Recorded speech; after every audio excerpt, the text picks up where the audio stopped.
Hello दोस्तों, welcome back my channel. Guys आ चुके फिर से और एक नॉलेजेबल वीडियो के ऊपर रिएक्शन लेकर। दोस्तों आज हम जिस वीडियो पे रिएक्शन देने वाले हैं वो इंडिया का लिए बहुत ही गुड न्यूज़ एक आ चुका है। उसी के ऊपर डिटेल से वीडियो होने वाला है। वीडियो को एंड तक देखना, नहीं तो आप लोगों को कुछ भी समझ में नहीं आएगा। वीडियो अगर अच्छा लगे तो ऑब्वियसली चैनल को सब्सक्राइब कर लीजिएगा और उसके पास में जो बेल आइकन है उसको ऑल पर सेट कर दीजिएगा। अब आते हैं दोस्तों वीडियो की तरफ। वीडियो का जो टाइटल वो पहले मैं आप लोगों को बता देता हूँ। वर्ल्ड बैंक का भारत के आगे सरेंडर। अब दोस्तों वर्ल्ड बैंक ने भारत के आगे सरेंडर कर दिया है। अब किस मामले में, किस चीज़ के मामले में किया है, अब वो तो हम लोग को वीडियो देखने के बाद ही पता चलेगा। आप लोग को ओरिजिनल वीडियो का लिंक मिल जाएगा in the description. So let's start this video. आज तक आपने पाकिस्तान की सेना को भारत के सामने सरेंडर करते देखा होगा।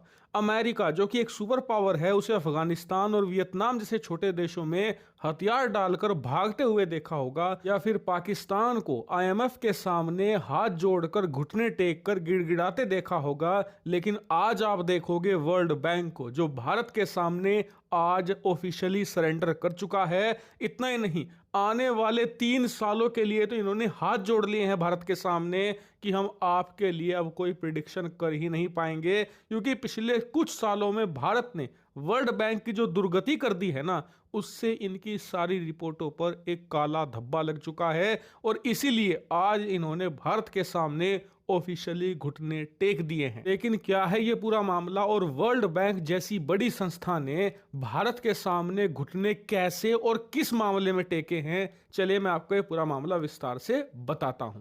तो दोस्तों ये बात तो आप जानते ही हैं कि वर्ल्ड बैंक दुनिया की बिगेस्ट फाइनेंशियल संस्था है। ये दुनिया भर के लिए हर तरह की रिपोर्ट तैयार करती है। ये दुनिया को बताती है कि किस देश की अर्थव्यवस्था भविष्य में किस रफ्तार से बढ़ेगी या फिर घटेगी, किस देश में महंगाई किस रफ्तार से आएगी, ये डिफ्लेशन होगा। लेकिन सबसे बड़ा काम करता है वर्ल्ड बैंक लोन देने का। दरअसल ये दुनिया की जो तमाम देशों की सरकारें हैं या फिर देशों के अंदर जो राज्यों की सरकारें हैं उन्हें लोन देती हैं अलग अलग प्रोजेक्ट्स के लिए। आपको बड़ा पुल बनाना है, मेट्रो लाइंस बिछानी है, या फिर आपको कोई बड़ा बुलेट ट्रेन का प्रोजेक्ट चलाना है, या फिर कोई बड़ा इंफ्रास्ट्रक्चर का प्रोजेक्ट है जिसके लिए आपको ढेर सारा पैसा चाहिए, तो वर्ल्ड बैंक आपको देता है। लेकिन यहां पर एक फर्क है, आप ऐसा मत सोच लेना कि वर्ल्ड बैंक हर एक को पैसा देता फिरता है। वर्ल्ड बैंक सिर्फ या तो डेवलप्ड देशों को पैसा देता है या डेवलपिंग देशों को।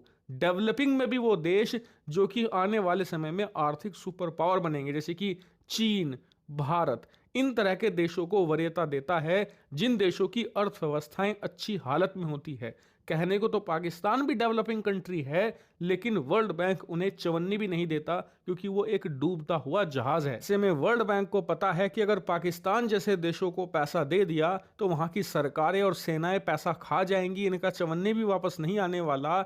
इसीलिए ये भारत जैसे देशों को खूब जमकर पैसा देते हैं और पिछले कुछ सालों में वर्ल्ड बैंक ने भारत के अलग अलग इंफ्रास्ट्रक्चर प्रोजेक्ट में खूब पैसा लगाया भी है। लेकिन इसी वर्ल्ड बैंक ने आज भारत पर एक ऐतिहासिक हुआ क्या है रिपोर्ट वही जारी तो करी है और इस जानने रिपोर्ट के में लिए चाहिए इन्होंने दोस्तों। भारत के सामने लिटरली हाथ जोड़कर घुटने टेक लिए हैं। दरअसल आप अपनी स्क्रीन पर देखिए, वर्ल्ड बैंक ने ऐलान किया है कि आने वाले 3 सालों में भारत की जो अर्थव्यवस्था है वो अनस्टॉपेबल रहेगी और उसकी एवरेज ग्रोथ 4.7% रहने ही वाली है। यानी कि आने वाले 3 सालों में हर साल भारत की अर्थव्यवस्था 6.5% से ज्यादा की रफ्तार से बढ़ेगी। ये तो मिनिमम है, इससे नीचे तो किसी हालात में भारत नहीं जा सकता। वर्ल्ड बैंक की ये रिपोर्ट बहुत शॉकिंग है क्योंकि इस तरह की जो रिपोर्ट्स होती हैं अमूमन ये लोग हर साल जारी करते हैं, हर साल की ग्रोथ के लिए। हर साल की ये अलग अलग ग्रोथ बताते हैं कि इस साल इतनी, अगले साल उतनी, या फिर तीसरे चौथे साल इतनी इतनी आपकी ग्रोथ रहेगी। लेकिन वर्ल्ड बैंक ने भारत की ग्रोथ एवरेज में बताई है, औसत में। वो इसलिए क्योंकि पिछले 1.5-2 सालों में वर्ल्ड बैंक ने भारत की अर्थव्यवस्था को लेकर जितने भी अनुमान लगाए या फिर जितने भी भविष्यवाणियां करी हैं वो 100% गलत निकली हैं। एक भी इनकी भविष्यवाणी भारत के बारे में सही नहीं निकली है। भारत ने हर बार इन्हें बीट किया है, यानी कि जो अनुमान इन्होंने भारत के बारे में लगाया है भारत ने उससे ज्यादा बेहतर परफॉर्मेंस दी है। इस वजह से जो दुनिया भर के इन्वेस्टर्स हैं, दुनिया भर की कंपनियां हैं, अब वो वर्ल्ड बैंक की रिपोर्ट को, खासकर कि भारत के ऊपर जो रिपोर्ट्स होती हैं उन्हें सीरियसली नहीं लेती। इसीलिए कहीं ना कहीं इनकी जो रिपोर्ट का वजन है, इनकी जो प्रतिष्ठा है वो दांव पर लगी है।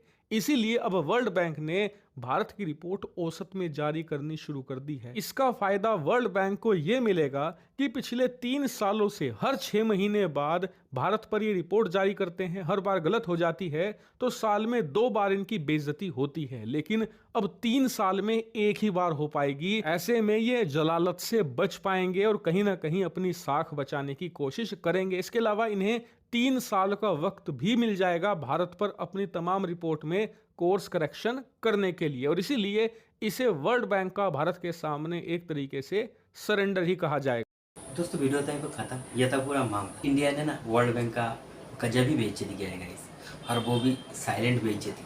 आप लोग सोचो, दुनिया में जितने सारे कंट्री है ना, वो सारे कंट्री का जो जीडीपी का एनालिसिस है ना, वो वर्ल्ड बैंक कर। और इसको पता है कहाँ पे जाकर मुँह की खाने पड़ता है? इंडिया। इसने इंडिया का अभी 6-7 सालों में जितना भी एनालिसिस किया ना, वो हर एक एनालिसिस गलत निकला। मगर इसने इस बार बहुत अच्छा काम किया, ना ही आगे जाएंगे ना ही पीछे, इस बार हम मिडिल में रहेंगे। और इसने इस बार क्या किया, पूरा मिडिल में, मिड हो सकता है मिनिमम कहा है 6.5% से ऊपर। अब देखते हैं हमारा ग्रोथ रेट कितना रहता है, वो तो समय आने के बाद हम लोग को पता चलेगा। ओवरऑल वर्ल्ड बैंक जिस तरीके से काम कर रहा है वो तो काबिल तारीफ है, ठीक है, मगर कभी कभी प्रिडिक्शन गलत निकल जाता है। अब देखते हैं इस बार उसने जो प्रिडिक्शन किया है 6.7% का, क्या वो सही साबित होता है कि नहीं। और वैसे भी हम वर्ल्ड का फास्टेस्ट ग्रोइंग इकोनॉमिक कंट्री है। ओवरऑल दोस्तों वीडियो तो मुझे बहुत ही अच्छा लगा। आप लोग को कैसा लगा वो आप लोग कमेंट में जाकर बता सकते हो। वीडियो अच्छा लगे तो वीडियो को लाइक कर देना, शेयर कर देना। तो इसी तरह का और भी नॉलेजेबल टॉपिक को लेकर मिलते हैं नेक्स्ट वीडियो में। तब तक के लिए जय हिंद, जय भारत।